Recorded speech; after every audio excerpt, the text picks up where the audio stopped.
will businesses bounce back from this pandemic? It could be tough for many restaurants. Sherdman Chow has that story and more in today's Morning Money Minute.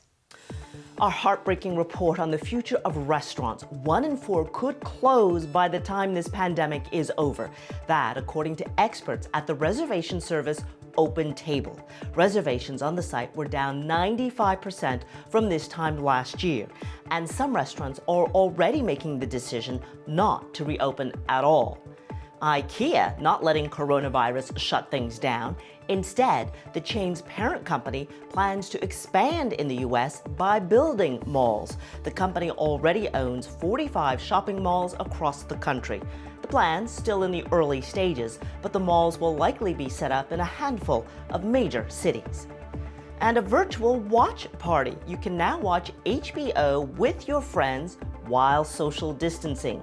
Online video chat tool Scener added HBO to its viewing options, so anyone with an HBO Go or HBO Now subscription can create a virtual theater for up to 20 friends. The service also supports Netflix. Could be movie time.